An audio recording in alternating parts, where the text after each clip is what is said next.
Hello my dear student, कैसे हैं आप सभी। पिछली वीडियो में हमने प्रश्नावली 10.2 के प्रश्न क्रमांक 1, 2 और 3 को सॉल्व किया था। अगर आपने वो वीडियो नहीं देखी है तो डिस्क्रिप्शन में आपको लिंक मिल जाएगा, देख लेना।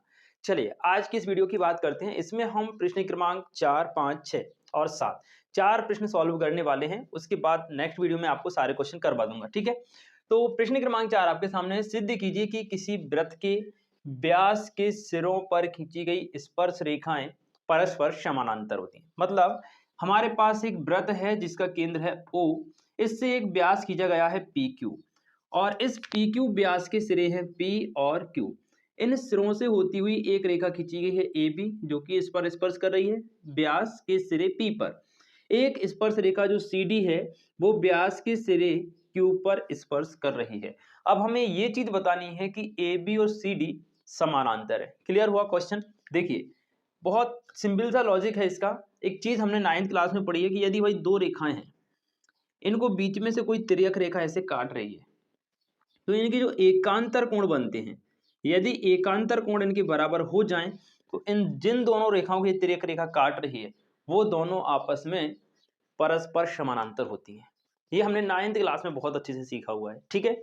चलिए यही कॉन्सेप्ट हम यहाँ पर लगाएंगे और क्वेश्चन को प्रूव करेंगे। तो लिख लेते हैं अपन सबसे पहले O केंद्र वाला एक वृत्त है। इस पूरे वृत्त का नाम हमने C दे दिया बच्चों, ठीक है। O केंद्र वाला एक वृत्त C है जिसका व्यास क्या है कि हमें थोड़ा सा लिखना पड़ेगा इसके बारे में, बस लिखने का काम है। प्रूफ करने में सिर्फ 1 मिनट लगेगा आपको, है ना। तो जिसका व्यास हमने क्या माना है बच्चों, PQ माना है। जिसका व्यास PQ माना हुआ है, ठीक है। अब सुनिए, व्यास के सिरे P से स्पर्श रेखा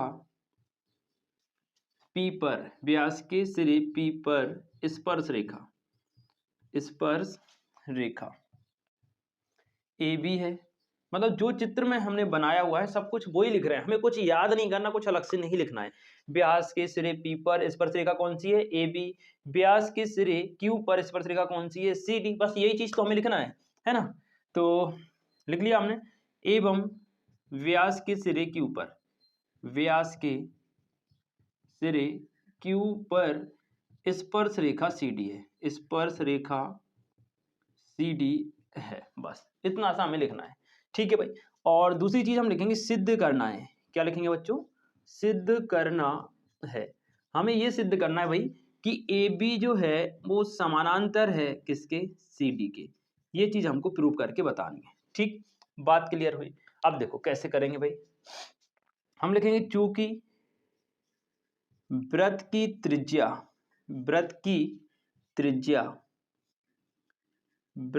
त्रिज्या स्पर्श रेखा पर लंब होती है। देखो आपने एक कॉन्सेप्ट पढ़ा होगा कि जब हम वृत्त से उसकी स्पर्श रेखा पर त्रिज्या खींचते हैं तो वो 90 डिग्री का कोण बनाती है। अब आप देखें ध्यान से तो O से लेके Q तक ये क्या है, वृत्त की त्रिज्या है। O से लेके P तक ये भी क्या है, वृत्त की त्रिज्या है। तो OQ क्या हो रहा है, OQ कहें या फिर PQ, ये CD रेखा पर लंब है। क्या है, PQ CD रेखा पर लंब है। क्यों लंब है, क्योंकि भाई जो व्यास या त्रिज्या होती है वो स्पर्श रेखा पर क्या होता है, लंब होता है, यानी 90 डिग्री का एंगल बनाता है। तो ये जो कोण बनेगा बच्चों 90 डिग्री का बनेगा। इसी प्रकार से जो PQ है यहाँ पर भी स्पर्श रेखा पर लंब होगा तो ये कोण भी कितना बन जाएगा, 90 डिग्री, ठीक। वैसे तो ये भी बनेगा लेकिन हमें सिर्फ दो कोण की जरूरत है, दो से हमारा क्वेश्चन प्रूफ हो जाएगा। तो हमें जरूरी नहीं कि हम ये भी लिखें और ये भी लिखें। चारों कोण वैसे आपके 90 के हैं, ठीक है। हमें सिर्फ दो की जरूरत थी। एकांतर कोण बराबर हो गए तो हम यहाँ पे लिखेंगे लंब होती है, इसलिए देखना बच्चों, इसलिए हम लिखेंगे कि भाई जो PQ व्यास है, PQ त्रिज्या लंब है तो व्यास भी लंब ही होगा। PQ व्यास है वो लंब है बच्चों किस पर, AB पर। एवं जो PQ व्यास है वो लंब है आपका CD पर। इस पर भी लंब है ये वाली रेखा और इस पर भी क्या है, लंब है, यानी 90 डिग्री के कोण बन रहे हैं। कौन कौन से कोण बनाए हमने देखना बच्चों। एक तो ये वाला कोण, तो ये हो जाएगा QPB। इसलिए क्या होगा बच्चों, आपका जो QP और B कोण है ये आपका हो जाएगा 90 डिग्री का, ठीक। दूसरा जो कोण है ये वाला, इसको हम नाम देंगे PQC, कोण PQC। ये भी कितना हो गया, 90 डिग्री का हो गया। लेकिन यहां पर हो क्या रहा है, जो QPB और PQC हैं ये एकांतर कोण है और आपस में 90-90 के भी हैं, 90-90 के भी हैं। तो हम क्या लिखेंगे, लेकिन कोण QPB व कोण PQC एकांतर कोण हैं, एकांतर कोण हैं, एकांतर है और साथ ही साथ दोनों का मान कितना आ रहा है बच्चों, बराबर आ रहा है। इसका मतलब क्या हुआ है, इसका मतलब जानते हैं क्या हुआ, इसका मतलब ये हो गया भाई कि दो रेखाओं को तिर्यक रेखा ने काटा। अब ये तिर्यक रेखा जरूर नहीं, सीधी भी हो सकती है भाई, ऐसी है ना। तो ये और ये एकांतर कोण होगा और ये बराबर हो गए 90-90 की। इसका मतलब ये वाली रेखा और ये वाली रेखा हो गई समानांतर, ठीक है। एकांतर कोण है तो हम लिखेंगे अतः AB जो रेखा है वो समानांतर है CD की। यही चीज आपको लेके आनी थी, ठीक है। ये आपका प्रूफ हो गया बच्चों, बात समझ में आई। बहुत सिंपल सा क्वेश्चन है, 1 से 2 बार इसको करके जरूर देखिएगा, ठीक है। चलिए अब बढ़ते हैं हम नेक्स्ट क्वेश्चन पर।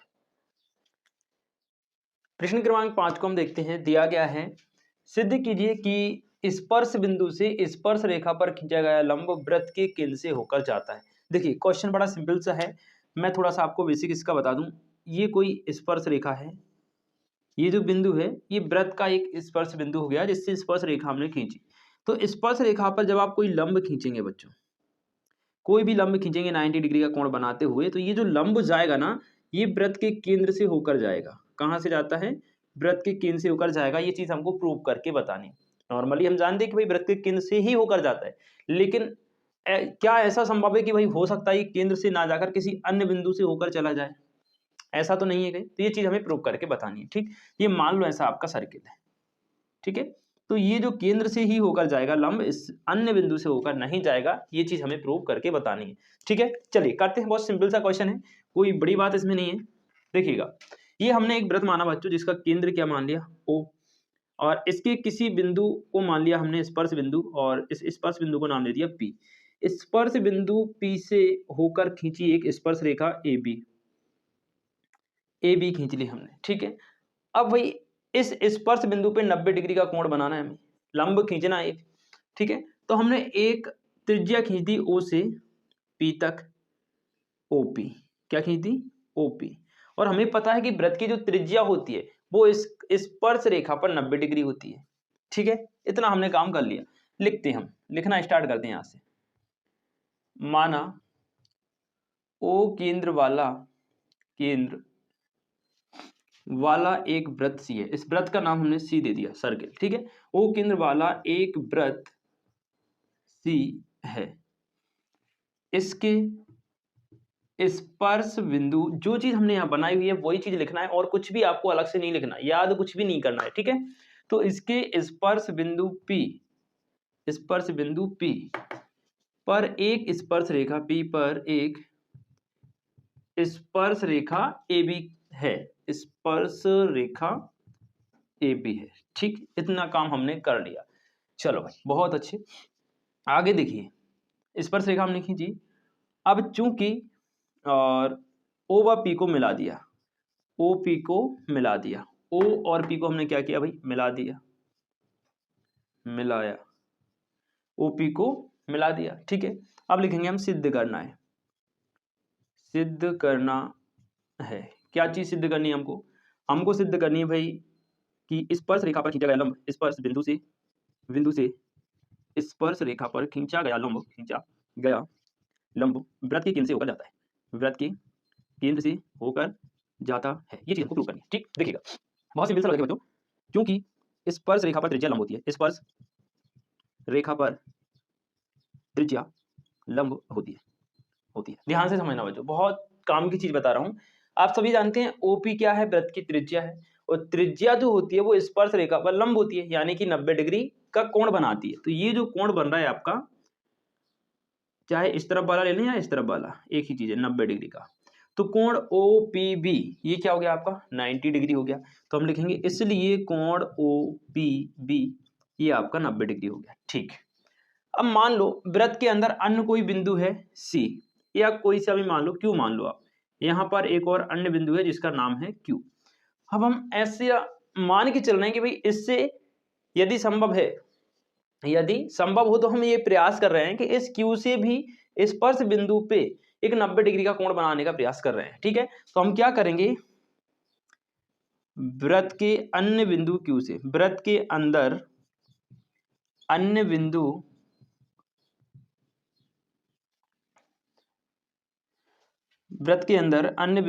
क्यू से, देखो क्यू पी लंब खींचा ए बी पर। देखो वृत्त के अंदर अन्य बिंदु है क्यू, इससे हमने एक लंब खींचा है ए बी पर। ऐसा संभव नहीं है लेकिन हम ये मान के चल रहे हैं क्योंकि हमें प्रूव करना है। ठीक है, तो वृत्त के अंदर अन्य बिंदु क्यू से एक ओपी लंब खींचा, किस पर, सॉरी क्यूपी लंब खींचा ओपी पर। तो ऐसा हम इसको बना देते हैं यहाँ पर डॉट डॉट करके। ठीक है, अब यदि क्यूपी लंब है ए बी पर, तो इस कंडीशन में क्या होना चाहिए, कोण QPB इसका मान भी 90 डिग्री होना चाहिए, है ना। इसलिए मैं यहाँ लिख रहा हूँ, इसलिए कोण QPB इसका मान भी बेटा 90 डिग्री होना चाहिए। लेकिन ये कब पॉसिबल है, अब मेरी बात एक ध्यान से सुनिए, मैं आपको बहुत काम की चीज बता रहा हूँ। एक रेखा है, इस पर आपको 90 डिग्री का कोण बनाना है। मान लो आपने यहाँ से नापा और ये 90 डिग्री का कोण बना दिया। सुनना बेटा ध्यान से, क्या ये संभव है कि आप किसी अन्य बिंदु से इस पर 90 डिग्री का कोण खींच सकते हैं? कभी नहीं। ये ऐसा तभी पॉसिबल है जब ये बिंदु भी इसी बिंदु पर हो, एक ही जगह दोनों बिंदु हो, तब 90 डिग्री का कोण बनेगा, अन्यथा 90 डिग्री का कोण एक ही बिंदु से बनेगा। इसका मतलब ये हुआ कि जब 90 डिग्री का कोण हम पहले ही बना चुके हैं OPB, क्योंकि त्रिज्या स्पर्श रेखा पर लंब होती है, तो Q से 90 डिग्री का कोण बन ही नहीं सकता। मतलब ऐसा संभव तब होता जब ये क्यू भी बिंदु O पर स्थित होता, एक ही यानी संपाती होते, कुल मिलाकर एक ही स्थान पर दोनों बिंदु होते। तो हम लिखेंगे अतः ऐसा तभी संभव है, ऐसा तभी पॉसिबल है, ऐसा तभी संभव है जब बिंदु Q तथा O संपाती हूं। संपाती मतलब एक ही जगह हूं, संपाती हूं मतलब क्यू भी कहाँ हो, ओ के ऊपर, बिल्कुल जस्ट यहाँ पर, तब पॉसिबल है। अतः हम कह सकते हैं कि वृत्त के स्पर्श बिंदु से खींचा गया लंब, स्पर्श बिंदु से स्पर्श रेखा पर खींचा गया लंब वृत्त के केंद्र से होकर जाता है, वृत्त के केंद्र से होकर जाता है। क्लियर, ये आपका प्रूफ हो गया। ज्यादा कुछ नहीं है क्वेश्चन में, बस आपको लिखना है। ठीक है, तो इस क्वेश्चन को जो है आप 1 से 2 बार करके जरूर देखिएगा। ठीक है बच्चों, चलिए थोड़ा सा लाइट का प्रॉब्लम हो गया है। अब मैं चाह रहा था कि 4 क्वेश्चन इस क्लास में, इस वीडियो में आपको करवाऊं, है ना, बट आज की वीडियो में 2 ही क्वेश्चन मैं आपको करवा रहा हूँ। नेक्स्ट वीडियो में आपको अगले क्वेश्चन करवा दूंगा। ठीक है बच्चों, मिलते हैं नेक्स्ट वीडियो में, तब तक के लिए खुश रहें, मस्त रहें, जय हिंद।